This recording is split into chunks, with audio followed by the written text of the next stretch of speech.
Hello everybody, welcome into the shop. Today I'm going to be giving you my top 10 woodworking tips and tricks I think every woodworker should know. Also, if you haven't already, go down and hit the little subscribe button and the little bell notification to get notified when I upload. Let's get right into the video. So, tip number one here is if you take an old hacksaw blade and just screw it into a workbench like I have done here, you can cut sandpaper really good. I don't have any full sheets, but I got these little small ones that I already cut up. But if you take that, it always gives you a really smooth cut every time. So that's tip number one. On to tip number two.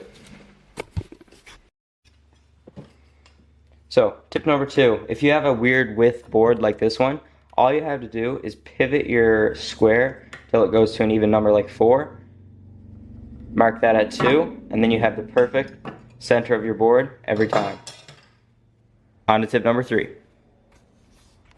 This next tip shows you how you can get an awl if you don't already have one and you don't feel like buying one.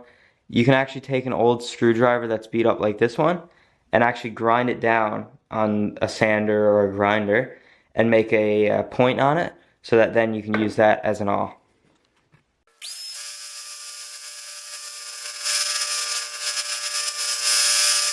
Now after you do that, you have a good awl. You can mark your holes there.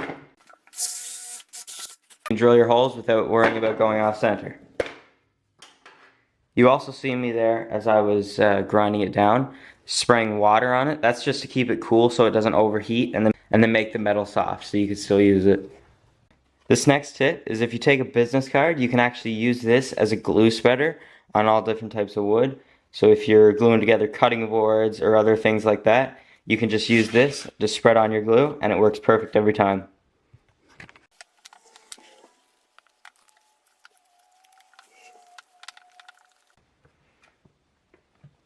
You get a really good result every time, and you don't mess up your hands.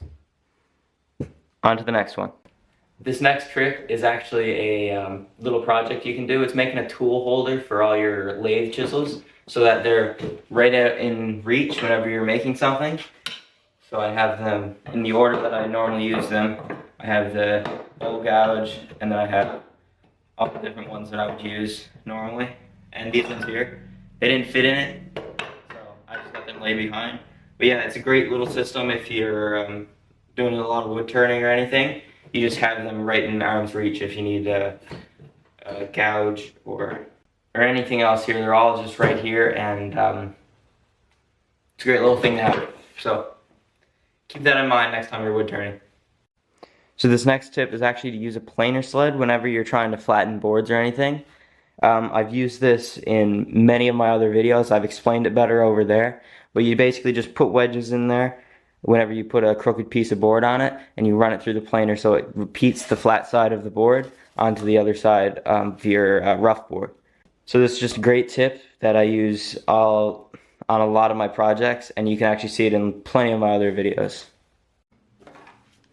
So this next tip is actually to put blue tape on the top of your drill bit where you want it to land. When you're drilling through and you don't want it to go through, you just set your bit up like this and then wrap a bit of blue tape around there, and then you know the depth that you have to go every single time. I've also used this tip on many of my other projects in the past.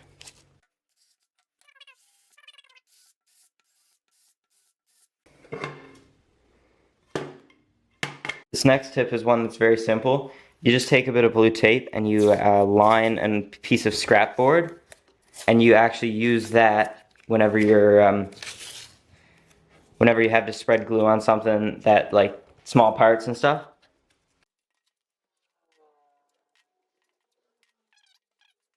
Then you take your glue and you just run that on there. Then say you have to fill dowel holes, you can just take another little piece of scrap, fill it on the thing, and then go inside them. This is a great tip, then you won't mess up glue and have it everywhere. Then when you're done, you just take off this bottom piece of tape, and it should all come off in one nice little thing. And you still have your little piece of scrap, and you just fold that up and throw it in the garbage. So this next tip is for when you're ever gluing two pieces of board together. You can notice they can be really slippery when you're trying to clamp them and they don't line up. What you can actually do to get that to stop happening, a lot of people use salt, but I don't find that's actually necessary. all you have to do is take a little tiny bit of sawdust and actually put it between there.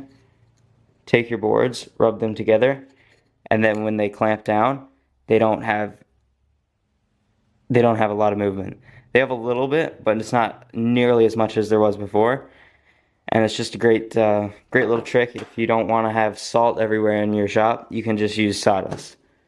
This next tip is if you have any water-based wood filler and it goes a little bit like chalky almost. It's no, right now you can't use it because it's just too brittle.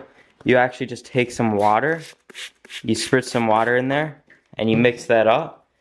And the water will actually recombine with all the other components in it, and then you can reuse your wood filler, and it'll save you a lot because you're not constantly buying more and more wood filler every time it dries out. You can actually just spritz some water, as long as it's water-based. It has to be water-based,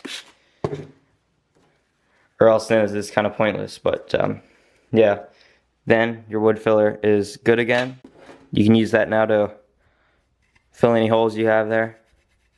Let that dry, and it'll be good as it was when you first bought it. Hope you enjoyed the video. I know I had a blast making it. I hope you learned something in this one. And if you enjoyed the video, again, just hit the subscribe button and the little bell notification. It helps a lot. I'll see you in the next video. Good night.